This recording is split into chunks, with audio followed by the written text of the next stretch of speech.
तो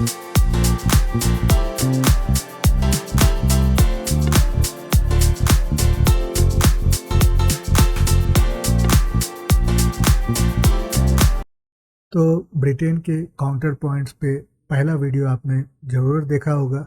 अब ये है दूसरा वीडियो। ये इंटरेस्टिंग बातें, शेमफुल हिस्ट्री ब्रिटेन की, जो मैं आपके सामने रखूँगा और आप इसका लाभ उठाएं। और कहीं भी आपको ब्रिटेन के लोग मिले या ब्रिटेन के एपोलॉजिस्ट मिले, ब्रिटेन के सिंपैथाइज़र मिले, उनके सामने ये वीडियो ला के रख दे। आपको मतलब ऐसा लगेगा कि उनके पास कोई जवाब नहीं। तो चलिए हम आगे इसको पूरा डिटेल में देखते हैं। अभी के लिए मैं आपसे रिक्वेस्ट करूँ कि चैनल को सब्सक्राइब करें, वीडियो को लाइक करें, बेल आइकन को जरूर प्रेस कर लें, ताकि जब भी मैं कोई नया वीडियो अपलोड करूँ आपको नोटिफिकेशन मिलती रहे। ज़्यादा से ज़्यादा शेयर करें वीडियोस को, ताकि ऐसे वीडियोस और बनाता रहूँ। तो चलिए अब हम इसको डिटेल में बातें करते हैं इस पर। अब ये सारी तो बात हो गई डिसेंसी में, एक अच्छे तरीके से, एक सभ्य तरीके से। अब थोड़ा सा मैं इसको ट्विस्ट करूँगा।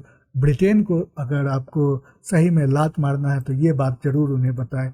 उनकी पूरी रॉयल फैमिली जो है वो इनब्रेड्स की है, इनब्रीडिंग होती है, यानी अपने ही फैमिली में शादी करना। क्वीन एलिजाबेथ जो है और उनके पति प्रिंस फिलिप्स, ये दोनों भी कजन्स थे, यानी पैटर्नल लीनियज में ये दोनों कजन्स थे, और इसलिए इनकी शादी को भी इनब्रीडिंग कहा जाता है। अभी के समय तो ये नहीं होता, बहुत इसको एक तरह से बंद ही कर दिया गया है। लेकिन ये देखिए पूरे यूरोप में ये चल रहा था। और जो ब्रिटेन का रॉयल फैमिली है, इनके रिश्तेदारी रशिया के साथ भी है। जर्मनी के जो पुराने थे, रशिया के भी पुराने जो रॉयल फैमिली, पूरे मतलब आपस में ही शादी वादी करते थे। फ्रांस और जर्मनी, रशिया, उसके बाद स्पेन, ब्रिटेन, ये सारे आपस में ही शादी वादी करते थे। तो ये पूरा केसेस है और उससे अफेक्ट भी हुए थे, और उसका प्रमाण जो है वो इनके बारे में, इसको हैब्सबर्ग क्या एक रॉयल फैमिली बताई गई है। इसका नाम मैं आपको बताता हूँ। नाम यहाँ पे कहीं गुम सा गया है, लेकिन इनका पूरा चेहरा इतना ज़्यादा विकृत हो गया था उसी वजह से कि इन्होंने इनब्रीडिंग की थी। और उसमें इनके बारे में भी बताया गया है। तो ये हैब्सबर्ग जॉ, तो इनका जो एक ये फेस है वो इतना ज़्यादा डिफॉर्म हो गया था उसी सब कारणवश। तो ये सारा सिलसिला है ब्रिटेन का। ब्रिटेन की रॉयल फैमिली भी उसी प्रैक्टिस में थी, अब नहीं है। लेकिन फिर भी आप देख सकते हैं कि किस तरह से एक ब्लैक वेमेन को, जो उनके घर दुल्हन बन के आई, उसको किस तरह से उन्होंने निकाला है। तो वो अभी भी पुराने ज़माने में। अब ब्रिटेन कहता है कि हम बहुत साफ़ सुथरे कल्चर वाले लोग थे, आपके पास आए, आप लोग गंदे, मैले मैले कुचले लोग भारतीय, उनको हमने सभी किया था। लेकिन अगर इनकी पुरानी कहानियाँ सुने, जैसे चार्ल्स डिकन बहुत फेमस ऑथर हैं जिन्होंने ओलिवर ट्विस्ट लिखा था, वो जब लंदन का व्याख्यान करते हैं तो लंदन को बताते हैं वहाँ पे चूहे चल रहे हैं और पूरी गंदगी है हर तरफ। ये, और आपको याद हो एक बहुत ही बड़ा सातिर, इनफेमस और कभी ना पकड़ाने जाने वाला एक सीरियल किलर, वो भी लंदन की सड़कों पे ही घूमा करता था, जिसका नाम था जैक द रीपर। तो वो भी वहीं का है। और जैक द रीपर की तरह ही आगे देखें तो ये लूसी नाम की है। ये असल में सीरियल किलर ये भी थी। अभी ये हाल फिलहाल की बात है, ये 2015-16 में NHS जो वहाँ का हेल्थ सिस्टम है उसमें काम किया करती थी लूसी लेटबाय या लेटबी, और इसको पकड़ा गया। इसने लगभग 7 बच्चों को, नवजात शिशुओं को ये मार दिया। इसने मारा जो इसके केयर में थे, इसने मार दिया उनको। और भी 6 बच्चों पे इसने अटेम्प्ट मर्डर किया, लेकिन वो बच गए फॉर्चुनेटली। तो जैक द रिपर के बाद इस तरह की हस्तियां भी अभी भी ब्रिटेन में, बहुत ही सभ्य, बहुत ही सुशील, डिसेंट सोसाइटी है ब्रिटेन की। और ये ब्रिटिश का कास्ट सिस्टम, कास्ट के बारे में बहुत बोला जाता है। ब्रिटेन बहुत अच्छा था, और भारत बहुत बूढ़ा था। कास्ट को भी ऑफिशिएट करना ब्रिटेन ने ही किया था, उसके कारण डिवाइड और रूल वाला जो सिस्टम था, अगर भारतीयों को कास्ट से बाहर निकालने का एक रिफॉर्म का काम ब्रिटेन ने किया था, तो आपको क्या यही लगता है कि ब्रिटेन जो हम पे हुकूमत करने आया था, जो हम पे राज करने आया, जो हमें लूटने आया था, उसको इतनी ज़्यादा पड़ी थी हमारे वेलफेयर की कि वो हमारे लिए रिफॉर्म्स करे? ये बहुत ही अटपटी सी बात लगती है। तो इन्होंने जानबूझ के कास्ट को ऑफिशिएट किया, क्योंकि सोशली कुछ कुरीतियाँ होती है, जो सोसाइटी जब आगे प्रोग्रेस करता है तो वो कुरीतियाँ हट जाती है, लेकिन जब इसको ऑफिशिएट कर दे तो ये पॉलिटिकल बन जाता है, एक पॉलिटिकल टूल बन जाता है, जो आज भी हम देख रहे हैं कि हम कास्ट के उसमें कितना पॉलिटिसाइजेशन होता है, रिजर्वेशन और वगैरह वगैरह। वो काम ब्रिटेन ने ही किया था। और कास्ट जो शब्द है, ये असल में पुर्तगीज शब्द है जिसका मतलब होता है क्लास, और ब्रिटेन ने उसको अडॉप्ट किया था। अब क्लास की बात करें तो ब्रिटेन का अपना क्लास सिस्टम कभी कोई नहीं बताता। उनके रॉयल्टी कभी निचले स्तर के लोगों से मिलते ही नहीं थे। अनटचेबल्स की बात वहाँ भी थी बहुत ही ज़्यादा, उनको प्लेब कहा जाता है, जो सबसे निचले स्तर के लोग हैं। रॉयल्टी के बाद आती है नोबिलिटी, नोबिलिटी के बाद ये एक मीडियम सॉरी मिडिल क्लास, और मिडिल क्लास भी हाई लेवल के लोग, और उसके जैसे ब्यूरोक्रेसी हुआ वैसे ही। और उसके बाद आती है फिर आपकी जो वर्किंग क्लास, और वर्किंग क्लास से भी जो नीचे है, जो बिल्कुल ही सोसाइटी के होमलेस जैसे हुए लोग, बेघर लोग, या फिर जो एकदम गरीब लोग हैं, उनको प्लेब कहा जाता है। और ये इसके बारे में लोग नहीं जानते हैं। प्लेब्स को ऊपर राह में नहीं आने दिया जाता है उन पे, और उन पे हमेशा डिस्क्रिमिनेशन वहाँ भी देखने को मिलता है। तो ये बात है। ठीक है, अभी के सामने में बहुत ज़्यादा सुधार देखने को मिला है, तो वो तो हमारे यहाँ भी है, तो हमारे अंदर हमें क्यों बोला जाता है, हमें ही सिर्फ पॉइंट आउट क्यों किया जाता है? ब्रिटेन खुद को भी देखे, और भारत एक स्वतंत्र राष्ट्र है, वो अपने मामले खुद देखेगा, किसी को इंटरफेयर करने को की ज़रूरत नहीं है।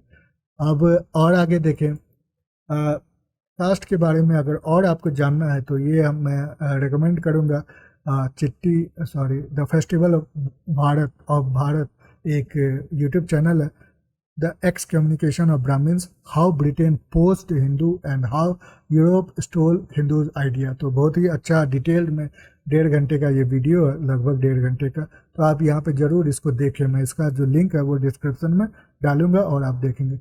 अब सती प्रथा और इस तरह की बात में रिफॉर्म्स की बात की जाती है।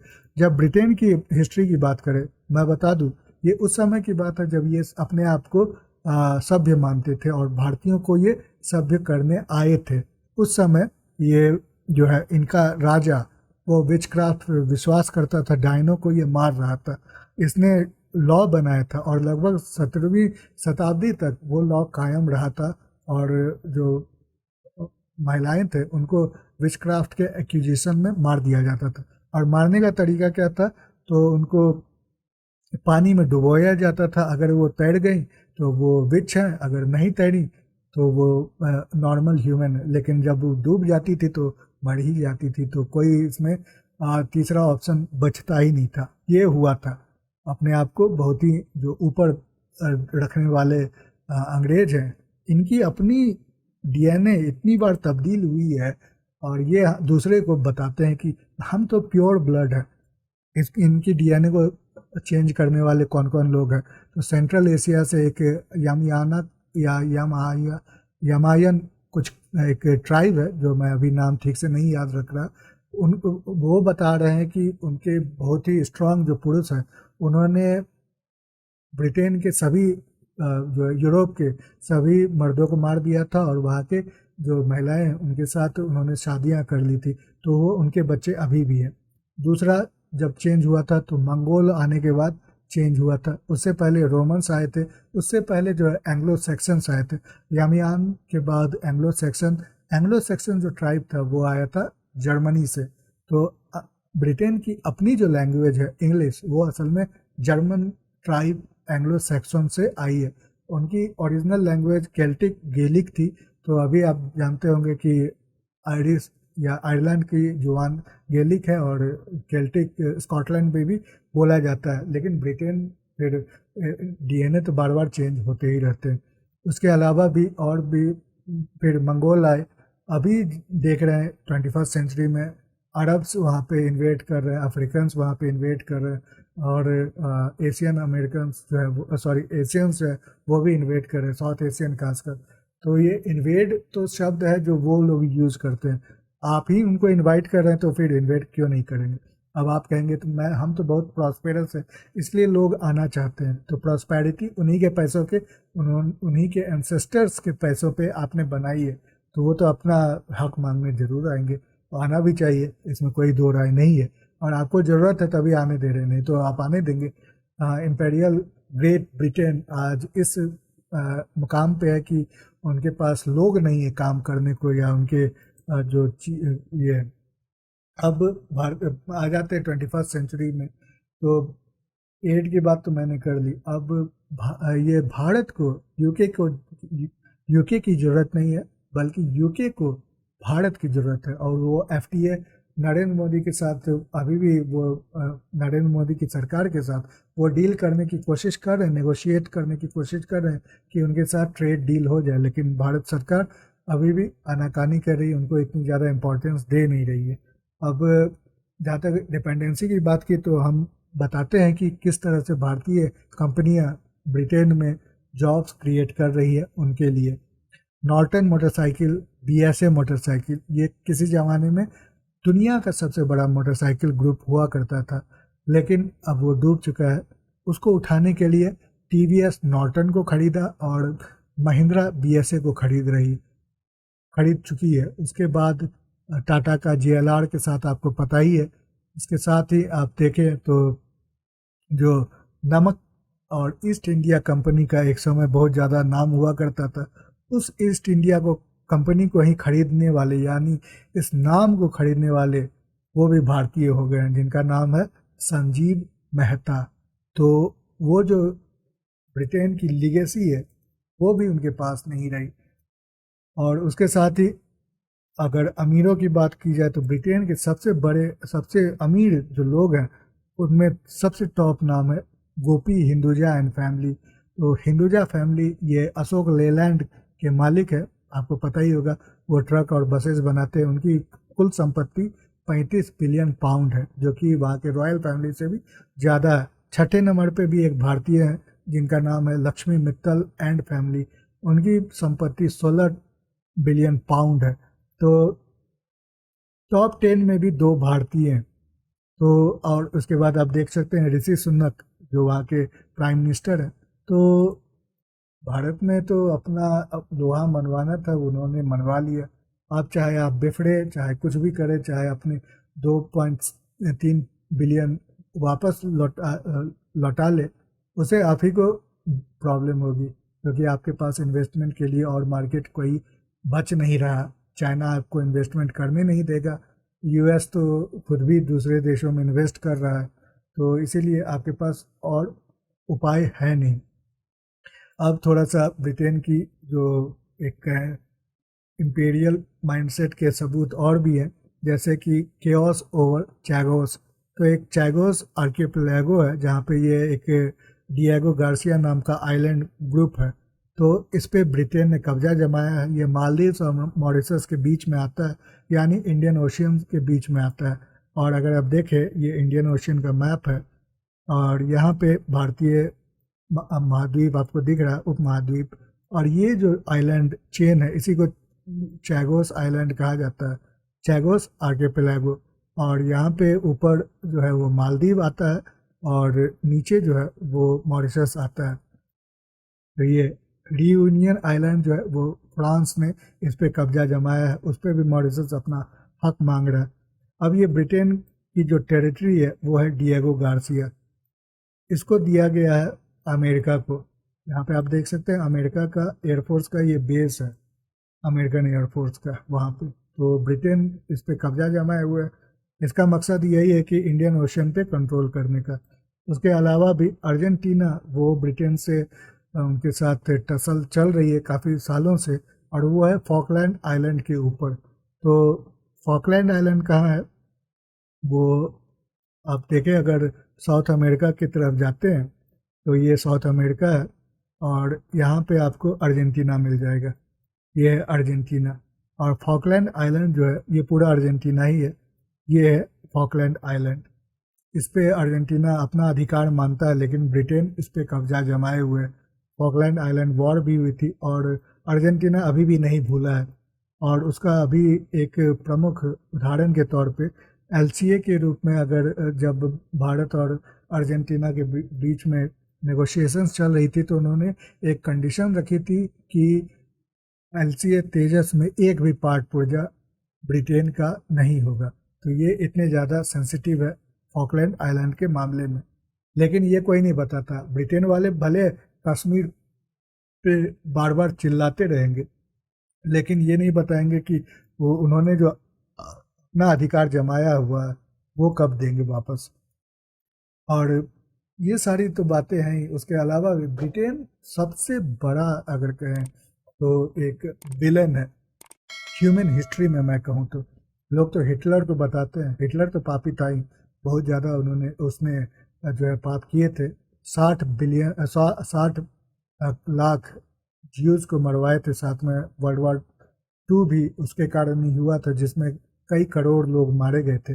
लेकिन उसके साथ ही उतना ही पापी और उससे बड़ा पापी विंस्टन चर्चिल है।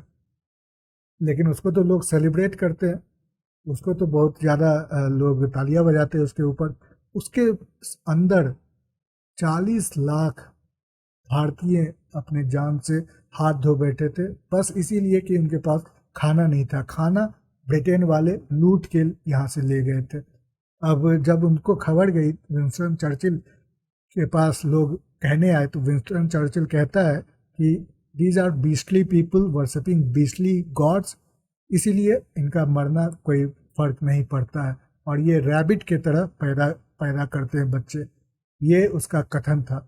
गांधी के बारे में भी इसने कहा कि वो अभी तक मरा नहीं। अब हिटलर को तो बहुत ज़्यादा लोग ये करते हैं, फिर विंस्टन चर्चिल को क्यों इतना ज़्यादा सेलिब्रेट किया जाता है? उसके साथ ही मैंने जैसे बोला, ब्रिटेन जो है वो दुनिया का सबसे बड़ा विलेन है। ऑस्ट्रेलिया की एक पूरी की पूरी जो मानव प्रजाति को इसने ख़त्म कर दिया था, मानव ट्राइब को इसने ख़त्म कर दिया था ब्रिटेन ने। ब्रिटेन के लोग वहाँ आते थे और हंट करके उन प्रजातियों के स्कल को अपना एक ट्रॉफी के रूप में वापस ले जाते थे। और इनफैक्ट ब्रिटेन में भी उन लोगों को वहाँ पे एक जंगली जानवरों के जैसा जू में रखा जाता था। टिकट पे देख के लोग, पैसे देख के टिकट लोग देखने आते थे। जू में मानवों को रखा जाता था जैसे जानवरों को रखा जाता है। ये ब्रिटेन है, ये असलियत है ब्रिटेन की, और ये हमें समझाने आ रही है, हमें सभ्य करने आ रहे हैं। ऐसे ब्रिटेन के लोग अभी भी चोर जैसे इन्होंने कोहिनूर को अपने सर के ताज में लगा रखा है, और साउथ अफ्रीका के एक डायमंड को अपने वो एक जो उनका डंडा होता है, रॉयल स्टिक जो होता है, उसमें लगा के रखा है। और ये ब्रिटिश म्यूजियम में आप जाके देखिए कितने ज़्यादा दूसरे देशों के चुराए हुए आर्टिफैक्ट्स वहाँ पे मिलेंगे आपको। ये है चोर ब्रिटेन जो अपने आप को महान कहता है, महान ब्रिटेन। तो ये कुछ रैंट्स थे। आपको कैसे लगे?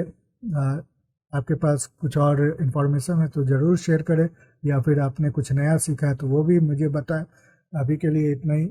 जाने से पहले फिर से रिक्वेस्ट है, चैनल सब्सक्राइब, वीडियो लाइक, ज़्यादा से ज़्यादा शेयर करें और हमें आगे बढ़ने में मदद करें। तो अभी के लिए इतना ही, अगली बार फिर मिलते हैं, तब तक के लिए नमस्ते, जय हिंद।